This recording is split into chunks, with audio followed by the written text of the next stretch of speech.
Enrich your musical dreams with an expert and international music educator, John Chitambo. Welcome to JC Music Education Channel.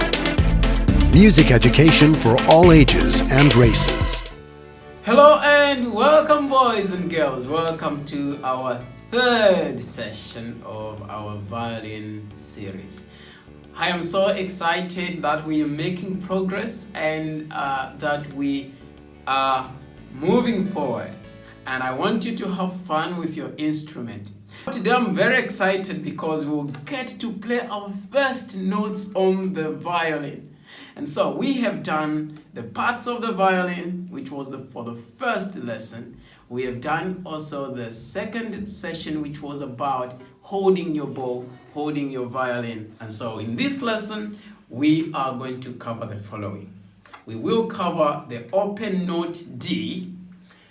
We will cover the open note A, both on the staff, which is the 5 lines and 4 spaces where we write music. We will also cover how you're supposed to bow. So I will also demonstrate it's not about swinging and it's not about playing everywhere where you just want to play. So it's all about focusing on the center of this part from the fingerboard and the bridge. Make sure you don't play on the fingerboard. And so let's start. Now, in music, we have the lines and spaces where we write music and where we read music. We call this the staff.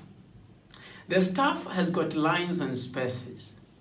These lines are called the pitch. Pitch is basically the A, B, C, D, E, F, G. So this is the D, and where it's found is right there.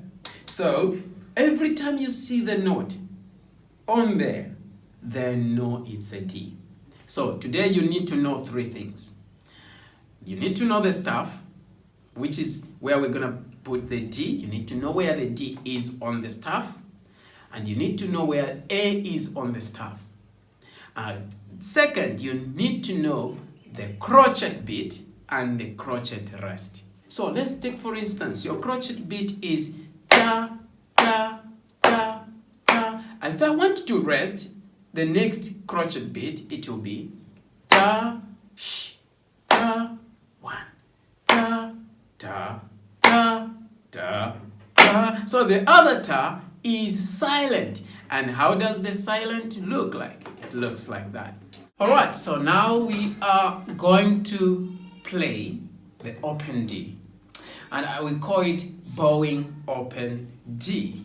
But before we do this, it's always important to keep the rhythm, to keep the steady beat.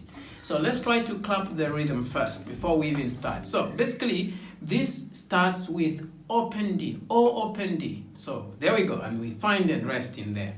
So the rhythm goes like ta, ta, ta, ta, sh, ta, ta, ta, ta, ta, ta, ta, sh, ta, ta, ta. Absolutely fantastic.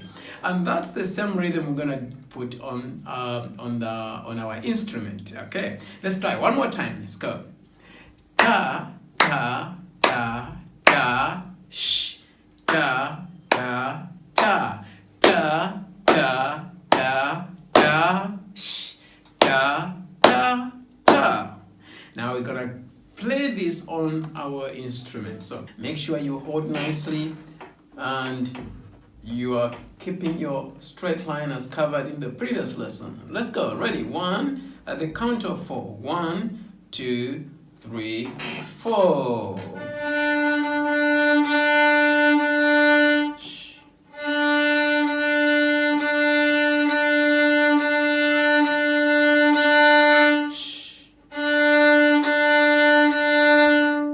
Very good. I'm gonna turn this side so that you see how my hand is. So there we go.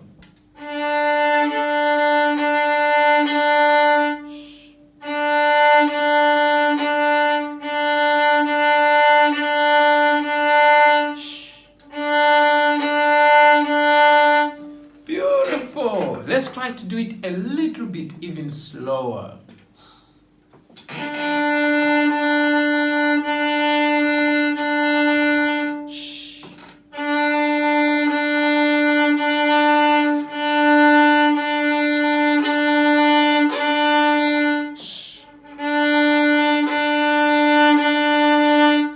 There are times, boys and girls, when your strings or your bowing really scratchy and scratchy. This is why the first exercise was called the scratch D, because that's your first note, and the sound will be like. This is a little bit normal because you're just starting to play your instrument, but as you move, as you go, you start getting the sound clean. Now, the only secret to that is to ensure you don't press too much pressure. Because what happens is, if you press too much pressure and then your movement is slow, so your sound will be like this. Because you're pressing too much pressure and the bow is slow. I can press too much pressure, but I'm moving my bow fast. The sound will be different. You see, because my bow is fast. So try by all means not to put too much pressure, and make sure you relax your right hand. Let's try one more time before we put in the backing track. Right. 1, 2, 3, 4. 1, 1, 2, 1, 2. Shh. Beautiful, beautiful, indeed beautiful. Now let's put in the backing track.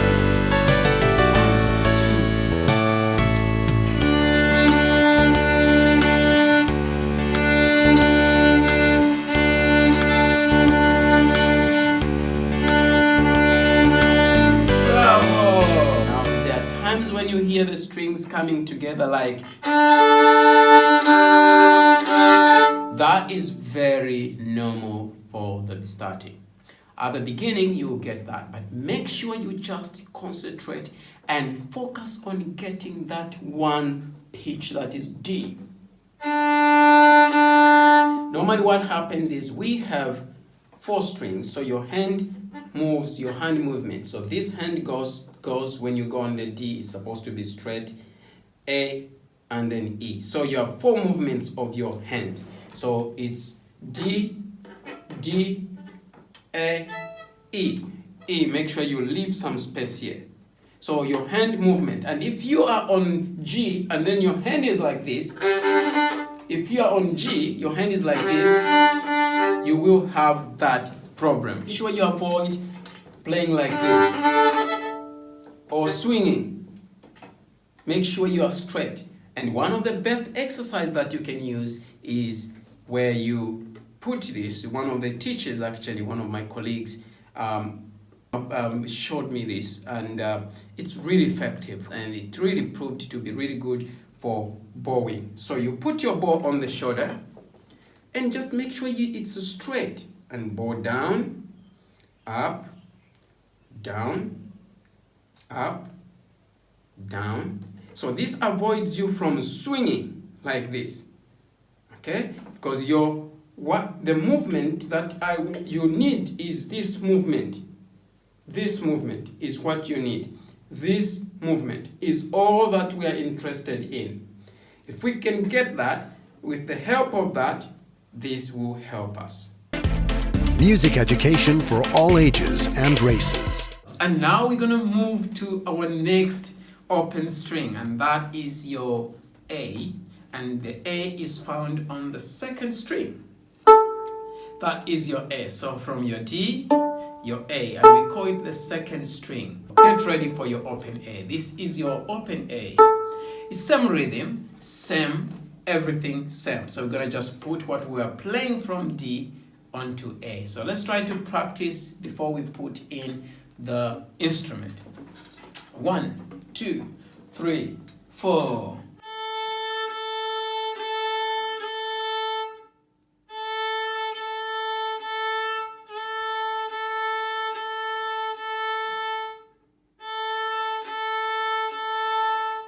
Let's take it a bit slow.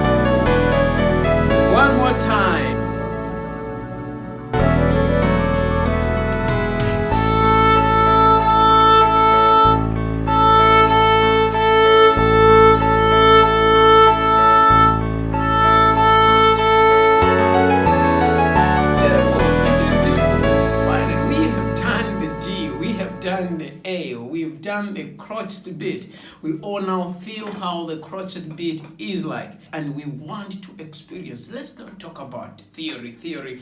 We want to experience theory as we move. So we'll be discussing these elements out of experience, and this is how I love music. I love to approach it in that direction that you need to experience it. Don't talk about it. So we're not gonna separate theory and practical. Make sure that we take the two concepts together, and that's how we're gonna do it. So some of the concepts will come when the time is right. Thank you very much, everybody who are following these lessons. Indeed, I hope that you had fun in this session. We've covered quite a number of concepts. I'm sure the next lesson will be very short because we'll just go straight into playing, and things will start getting even easier in terms of explanation. The videos will start being short because it will be just short element, short concept. And thank you very much for following these lessons. Please make sure that you support by subscribing, and ensure you share these lessons to someone that you know, someone who might be in need of these lessons. I hope that you enjoy this journey and learn. Let's all support each other, help each other wherever you are. And this is all about, I think this is all about life. It's about helping each other with the knowledge that we have, sharing it. And so it's good to be with you. It's good that you're following the lessons, and leave the comments. Let me know how the lessons are impacting your life. And I'm very much sure that one day we shall meet on stage. So have fun, and see you in my next lesson. Thank you, friends, and thank you, boys and girls. See you in the next session. Bye for now. Your musical dreams with an expert and international music educator, John Chitambo. Welcome to JC Music Education Channel. Music education for all ages and races.